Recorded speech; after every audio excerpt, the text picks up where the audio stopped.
Thank you very much, thank you. ये शाम काफी हसीन लग रही है शाम। और सबसे पहले मैं राज जी का शुक्रिया अदा करूंगा जिन्होंने मुझे आज यहां पर आप लोगों के बीच आमंत्रित किया। और बेसिकली अभी जैसे आपका नाम है मिस्टर क्या, निकिता ने मेंशन किया कि आप लोगों को कुछ मोटिवेट करें। देखो, मोटिवेट आदमी को कोई दूसरा आदमी कर नहीं सकता जब तक उसके हालात और उसकी परिस्थितियां उसको मोटिवेट ना करे कुछ करने के लिए। ये सब फालतू की बातें हैं कि कोई और आदमी किसी को मोटिवेट कर दे कुछ करने के लिए जिसकी वजह से वो कुछ कर जाए, सब फालतू की बातें। टेम्पररी है, 2 मिनट के लिए हो सकता है, 10 मिनट के लिए हो सकता है, 1 दिन के लिए हो सकता है, बट उससे ज्यादा ये चीजें नहीं टिकती। आदमी जितने भी लोग जिंदगी में आप कुछ बड़ा करा है ना, वो अपने हालातों से प्रेरित होकर के, अपनी मुश्किलों से सीख करके, उनको वो सिचुएशन नहीं पसंद है जिसमें वो जी रहे हैं, उससे मोटिवेट होकर के वो कुछ करते हैं। हाँ, ये दुनिया में बहुत सारे लोग हमें टकराते हैं जिनसे हम सीखते हैं, जो हमें बहुत सारी अलग अलग चीजें सिखाते हैं based on situation, based on परिस्थितियां। तो उससे एक छोटी सी लर्निंग आपके साथ शेयर करता हूं। शेयर करूं? एक बार मुझे आवाज लगाइएगा, शेयर करूं? यस। आज सुबह जब मैं यहां पे मुंबई एयरपोर्ट लैंड करा और जब गाड़ी में मैं यहां तक होटल तक आ रहा था, तो एक जगह पे ट्रैफिक में गाड़ी रुकी हुई थी और वहां पे मैंने देखा बहुत सारे भिखारी बैठ करके भीख मांग रहे थे। तो एक चीज मैंने नोटिस करी, ध्यान से समझिएगा, ये बात बहुत जरूरी है समझना। हमारी जिंदगी उथल पुथल रहती है, बस हम ये एक छोटी सी चीज नहीं समझ सकते जो भी समझाने जा रहा हूं। बहुत सारी भिखारियों की वहां पे लाइन लगी हुई थी, सब एक लाइन से बैठ करके भीख मांग रहे हैं, जितने सारे लोग आ जा रहे हैं। उसमें कोई बेचारा पैर से मजबूर है, कोई हाथ से मजबूर है, कोई आंखों से, कोई अलग अलग चीजों से मजबूर है। उसमें से कुछ 2-3 लोग मुझे ऐसे दिखे जिनका पैर भी अच्छा, जिनका हाथ भी अच्छा, जिनकी आंखें भी अच्छी, वो बोल कर भीख मांग रहे हैं, सब कुछ अच्छा। अब आपको क्या लगता है, क्या किन लोगों को ज्यादा भीख मिल रही होगी? जो ज्यादा शरीर से मजबूर होंगे या जो शरीर से फिट होंगे? किन लोगों को मिल रहा होगा? ऑफ कोर्स जो ज्यादा शरीर से मजबूर होंगे और सामने वाले को दिख भी रहा है ये मजबूर है इसलिए इसको दे दे कुछ। समझने की क्या चीज निकलती है यहां से? सर, भिखारी जो हमारे समाज में हम शायद जिनको सबसे निम्न स्तर पर मानते हैं, वहां पर भी अगर किसी को कुछ ज्यादा मिल रहा है ना, तो इस चीज पे डिसाइड होता है कि कौन ज्यादा उस चीज को पाने के काबिल है। जो काबिल नहीं है सर, उसको भीख तक नहीं मिल रही। यानी कि भीख मांगने के लिए भी, भीख लेने के लिए भी काबिलियत ऊपर होनी चाहिए। वैसे मैंने कहीं सुना था, कोई कहते भी हैं, ख्वाहिशों की पालकी पर बैठकर समुंदर नहीं पार किया जा सकता। काबिलियत का जहाज चाहिए। आप देखो, जितने भी लोग फ्रस्ट्रेट होते हैं जिंदगी में, या हम कई बार होते हैं, और ज्यादातर हमारे फ्रस्ट्रेशन का कारण तो यह होता है कि मैं इतने दिनों से मेहनत कर रहा हूं, मैं इस चीज में लगा पड़ा हूं, और ये बगल वाला देख कितने दिन पहले आया, वो मेरे से आगे निकल गया और मैं वहीं का वहीं रह गया। ये चीज सबसे ज्यादा फ्रस्ट्रेट करती है। वहां पर आप इस चीज के एग्जाम्पल को जरा फिट करने की कोशिश कीजिएगा कि सर, जो आदमी आपसे पीछे आकर के आपसे आगे निकल के चला गया है ना, शायद काबिलियत उसमें थोड़ी सी ज्यादा है आपसे, आप में भी है, तभी आप उस मुकाम तक पहुंचे होगे। लेकिन जो आदमी आपको क्रॉस करके आगे निकल गया, जाहिर सी बात में उसमें थोड़ी काबिलियत तो आपसे ज्यादा है। हम जिंदगी में देखो पाना बहुत कुछ चाहते हैं, ये भी पालूं, वो भी पालूं, वो भी पालूं, नंबर 1 पे मेरा बिजनेस चला जाए, मैं नंबर 1 हो जाऊं, हर चीज में मैं नंबर 1 हो जाऊं, ये पालूं, वो पालूं, बड़ी गाड़ी, बड़ा घर, बड़ा नाम, बड़ा शोहरत, बड़ी इज्जत, बड़ी पहचान, सब कुछ बड़ा चाहिए। लेकिन शायद इस चीज में हम ये भूल जाते हैं कि सर पाना सेकेंडरी है, उसके लिए कुछ बनना प्राइमरी है। हम उस लायक हैं कि नहीं, हम उस लायक बने हैं या नहीं। हां, अगर हम उस लायक बन गए तो एक दिन पा भी लेंगे, ये श्योर है। पुराने जमाने में आप देखते होंगे लोग तपस्या करते थे। राजा महाराजा लोग महलों छोड़ करके जंगल में चले जाते थे तपस्या करने के लिए। भगवान शिव की पूजा में लग गए, विष्णु की पूजा में लग गए, सालों साल तपस्या कर रहे हैं, और तब जाकर के भगवान एक दिन प्रकट होते हैं। फिर पूछते हैं बता तुझे क्या चाहिए। फिर वो राजा कहता है मुझे ये चाहिए भगवान, और उसे कहते हैं तथास्तु, मिल जाएगा।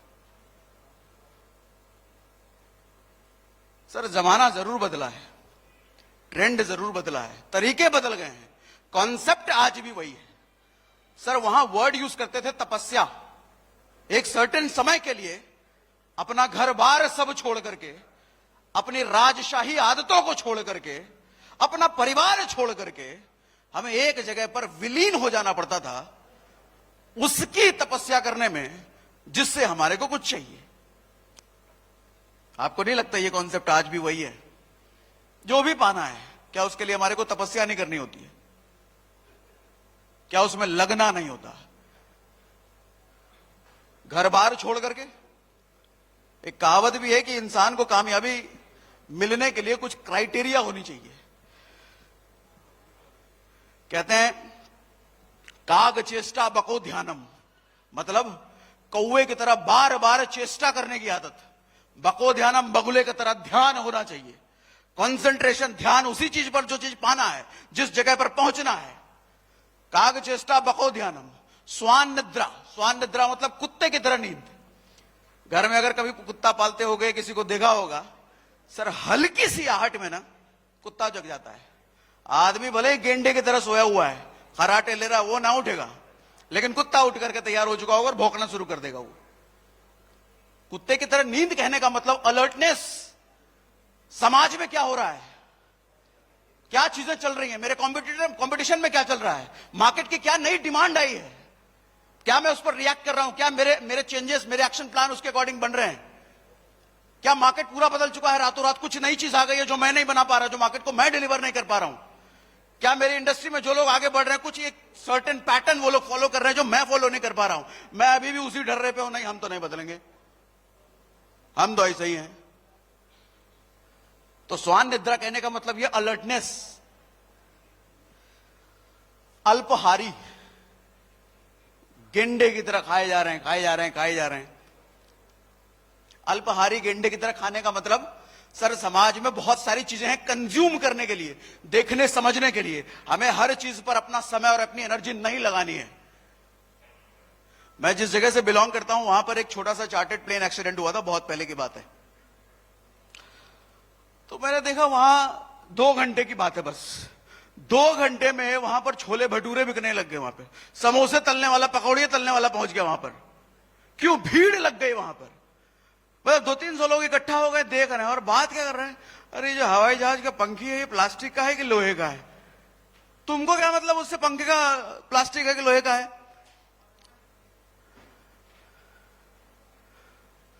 अरे पड़ोस में देखे हो, नया आदमी आया रहने के लिए, सुने 3-3 चक्कर है।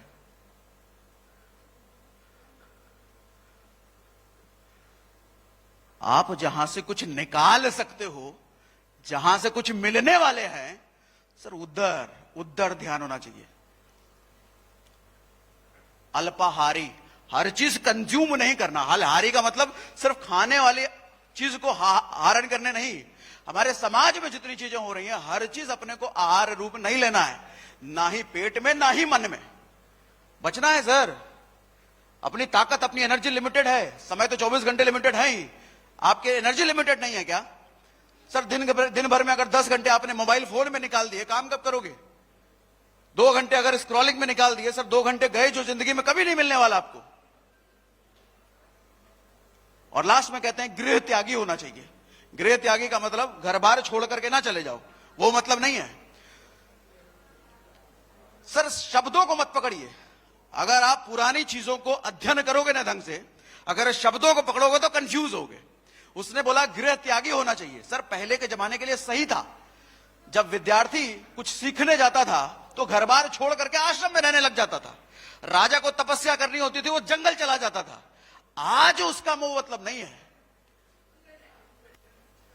आज गृह त्यागी का मतलब है अपने कंफर्ट जोन से निकल करके बाहर निकलो। किन चीजों में हमारे को मजा आता है? कौन सी ऐसी चीजें हैं जिसमें अपने आप को एकदम मजा आता है? पूरे दिन लेटे रहे गद्दे पर, काम चलता रहे, कोई और काम करता रहे, मेरा काम होता रहे, मैं तो बस कुर्सी पे सोफे पे बैठा रहूं। कंफर्ट जोन से बाहर निकलने का मतलब होता है गृह त्यागी। घर एक ऐसी जगह होता है जहां पर कंफर्ट में आदमी रहता है। पूरे दिन की थकान मिटाने के लिए हम कहां जाते हैं? घर। काम कर करके थक गए, कहां जाएंगे? आराम करने, सोने के लिए घर। यानी कि घर एक ऐसी जगह है जहां पर कंफर्ट मिलता है हमारे को। और कंफर्ट एक ऐसी चीज है जो जिंदगी में कभी आपको वो पाने नहीं देगी जो आप पाना चाहते हो। दैट इज कॉल्ड तपस्या। आई होप मेरी बात से आप अग्री करते हो। एक बार हाथ उठा के मुझे बताइए, अग्री? अग्री? आप अगर हाथ उठा रहे हैं तो मैं समझता हूं आप अग्री कर रहे हैं मेरी बात से।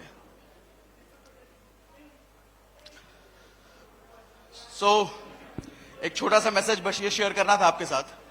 और आई नो, मुझे पता है कि आप जितने लोग भी यहां पर आए हैं, अपनी इंडस्ट्री में आपने कुछ ना कुछ उखाड़ा है, कुछ ना कुछ झंडे गाड़े हैं, तभी इस जगह पर हो। और मेरी शुभकामनाएं आपके साथ है। जहां तक आप जितना करके यहां तक आए हो, सर यहां तक रुकना नहीं। आदमी की ग्रोथ तब रुक जाती है, दिक्कत यह होती है ना आदमी के साथ, जब आदमी बॉटम लेवल पे होता है ना, वो बहुत मेहनत करता है एक लेवल तक पहुंचने के लिए, लेकिन जैसे उसका लेवल बढ़ता चला जाता है ना, उसकी मेहनत का स्तर कम होता चला जाता है। और जिसकी वजह से आदमी उठा तो था लेकिन वापस गिर जाता है और बर्बाद हो जाता है। मेरी शुभकामनाएं यह है कि आप कभी ऐसा ना करें, हमेशा अलर्ट रहें कि आपके साथ क्या हो रहा है, आपका मन आपके साथ क्या करवा रहा है, इस चीज को देखते रहें। That's all. Thank you very much.